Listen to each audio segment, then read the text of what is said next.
प्रणाम सभी भैया बहनों को। आज हम अध्याय 7 मछली पालन नामक चैप्टर में पढ़ेंगे।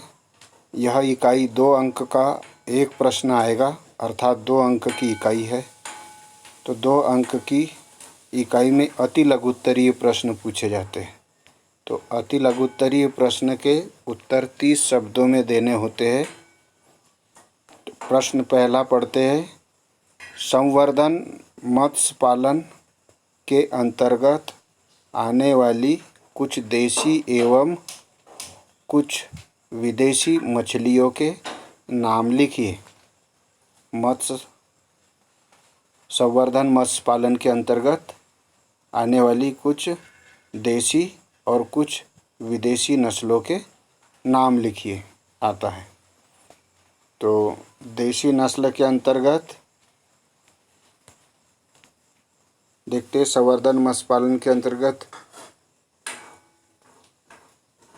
क्या होता है। संवर्धन मत्स्य पालन के अंतर्गत आने वाली देशी मछलियाँ कौन सी? देशी मछलियाँ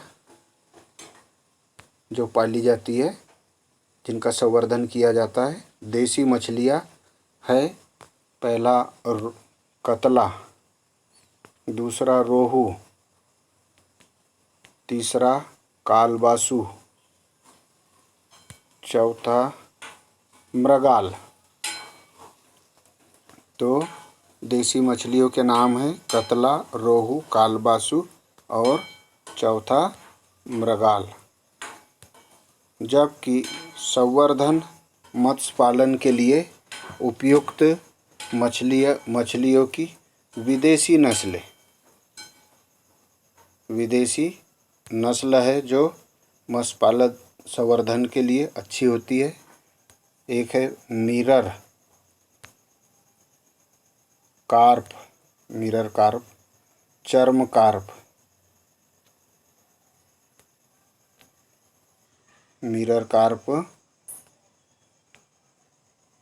चर्म कार्प, सामान्य कार्प, सिल्वर कार्प, चांदी जैसी दिखने वाली, ग्रास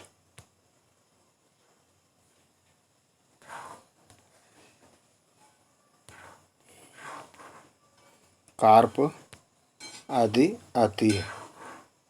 तो देशी मछलियों में ये मछलियाँ तालाबों में पाई जाती है। तो कतला, रोहू, कालबासु और मृगाल, और विदेशी नस्लों में मिरर कार्प, चर्म कार्प, सामान्य कार्प, सिल्वर कार्प और ग्रास कार्प आती है। तालाबों में इन्हें पाला जा सकता है। मछली अगला है। मछली एक पौष्टिक भोज्य पदार्थ है। कैसे? मछली एक पौष्टिक भोज्य पदार्थ है। किस प्रकार समझाना है इसको? तो समझते हैं। मछलियों में उच्च गुणवत्ता वाला जंतु प्रोटीन 15 से 19% एवं काफ़ी मात्रा में उपयोगी वसा पाई जाती है। आज जो तेल आ रहा है वह तेल मिलावटी तेल है। तो उपयोगी वसा का सेवन करना है तो इसमें मछली सबसे लाभदायी भोज्य पदार्थ में आती है। इसमें विटामिन ए जो आँखों की रोशनी के लिए उपयुक्त होता है, एवं उचित मात्रा में खनिज लवण 0.8 से 2% तक पाए जाते हैं। अतः मछली एक पौष्टिक भोज्य पदार्थ है। तो मछलियों में क्या क्या पाया जाता है? मछलियों में उच्च गुणवत्ता वाला जंतु प्रोटीन 15 से 19% एवं काफ़ी मात्रा में उपयोगी वसा पाई जाती है। इसमें विटामिन ए एवं उचित मात्रा में खनिज लवण 0.8 से 2% पाए जाते हैं, अतः मछली एक पौष्टिक भोजन है। अगला प्रश्न है, मत्स्य पालन के लिए प्रयोग में आने वाली विभिन्न प्रकार के तालाबों के नाम लिखिए। मत्स्य पालन के लिए कौन कौन से तालाब काम में आते हैं, उनके नाम लिखना है। तो मत्स्य पालन के लिए प्रयोग में आने वाले तालाबों के नाम है हैचिंग तालाब, नर्सरी तालाब जिसमें मछलियों के छोटे बच्चे पाले जाते हैं, इस सीयरिंग तालाब, संग्रह तालाब जिसमें मछलियों को संग्रहित किया जाता है, अंडे देने के लिए प्रेरित किया जाता है, एवं विपणन तालाब जिसमें से मछलियां बेची जाती है। ऐसे हैचिंग तालाब, नर्सरी तालाब, सीरिंग तालाब, संग्रह तालाब और विपणन तालाब 5 प्रकार के तालाब कार्य में लाए जाते हैं। अगला प्रश्न है, मछलियों की प्रमुख नस्लों के नाम लिखिए। मछलियों की कौन कौन सी प्रमुख नस्लें हैं? तो मछलियों की प्रमुख नस्लें हैं कतला, रोहू, कालबासु, मृगाल, रेवा, मांगुर, कॉमन कार्प आदि। मत्स्य पालन तालाबों के प्रबंध में किन बातों का ध्यान रखा जाता है? मत्स्य पालन के जो तालाब होते हैं उनकी देखरेख में किन बातों का ध्यान रखा जाता है? तो उत्तर में चलते मत्स्य पालन तालाबों का प्रबंध करते समय इस बात का ध्यान रखा जाता है कि तालाब में उनका स्वास्थ्य पोषण, दूसरी मछलियों द्वारा भक्षण से रक्षा, बीमारियों से बचाव आदि।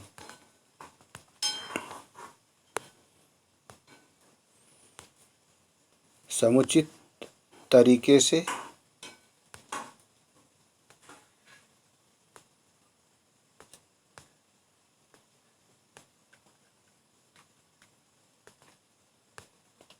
बीमारियों से बचाव आदि समुचित तरीके से हो। तालाबों में पानी भरने के पूर्व उसे चूने से लेप दिया जाता है। स्पाउनिंग के पश्चात मछली के अंडों का प्रबंध। मछली के अंडों का प्रबंध किस प्रकार किया जाता है? तो स्पाउनिंग के पश्चात प्रजनन बांध से जल निकास दिया जाता है। स्पाउनिंग के पश्चात प्रजनन बांध से, कौन से बांध से? स्पाउनिंग क्या चीज़ है? मछलियों से अंडे निकालना, मछलियों के अंडों से बच्चे बनाना। इसके पश्चात प्रजनन बांध से जल निकाल दिया जाता है तथा स्पाउंस को मच्छरदानी, जो अंडे होते हैं उनको मच्छरदानी जाल या बेंची जाल, कौन से जाल उपयोग में लाते स्पाउनिंग पर? मच्छरदानी जाल एवं बेंची जाल की सहायता से अलग कर हैचिंग पीट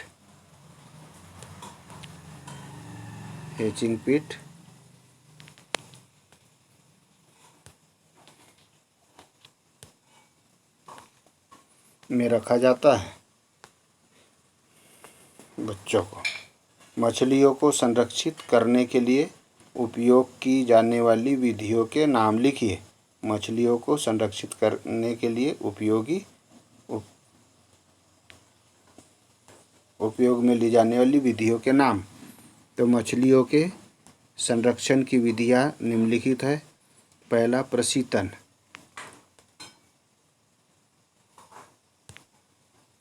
दूसरा, ड्रिप। तीसरा, फ्रीजिंग।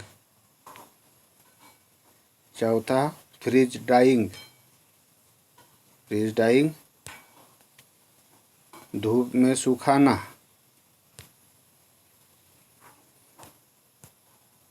सूर्य उपचार, मानोक्योरिंग,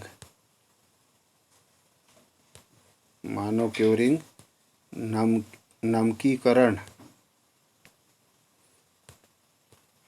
डिब्बाबंदी, नमकीकरण करके डिब्बाबंदी कर दी जाती है। कतला मछली की विशेषताएं लिखिए। कतला मछली की कौन कौन सी विशेषताएं? कतला मछली की विशेषताएं निम्नलिखित है।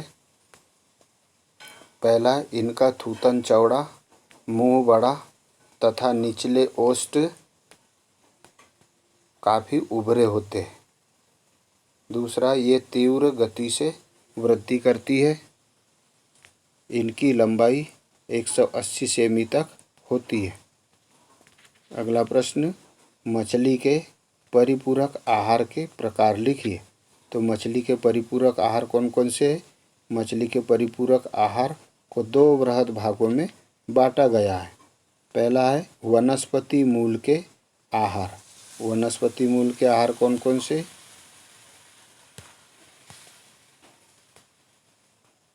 जैसे चावल की भूसी, अनाज का चूरा, खल्ली आदि। दूसरा, जंतु मूल के आहार। जंतु मूल के आहारों में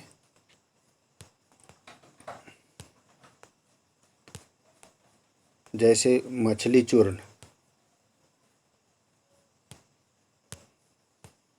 जानवरों के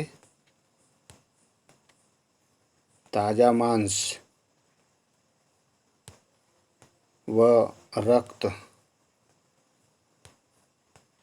घोंगे, सितुआ व हड्डी का चूरा आदि।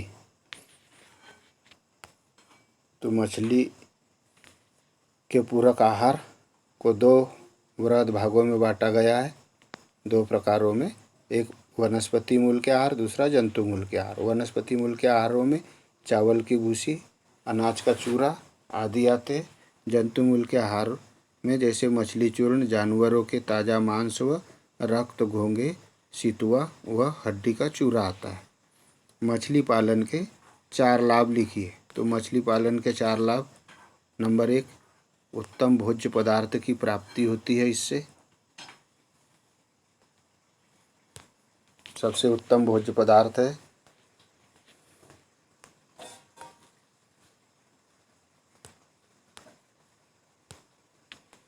दूसरा, रोजगार की प्राप्ति होती है।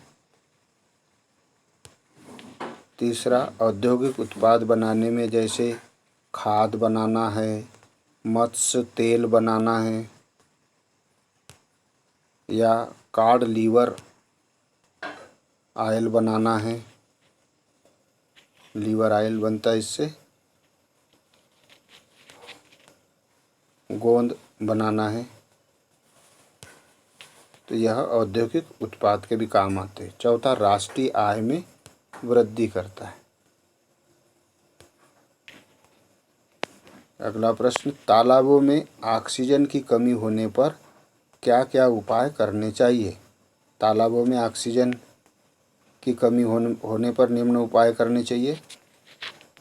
लगातार कई दिनों तक बादल रहने से भी ऑक्सीजन की कमी हो जाती है। ऐसी स्थिति में आने पर तुरंत निम्नलिखित उपाय करने चाहिए। पहला, उर्वरक व पूरक आहार का प्रयोग पूरी तरह से बंद कर देना चाहिए। उर्वरक और पूरक आहार ऐसे समय नहीं देना चाहिए जब बदली आ जाए। दूसरा, तालाब के जल को हिलाए। जब बदली खूब रहे उस समय पर क्या करना चाहिए?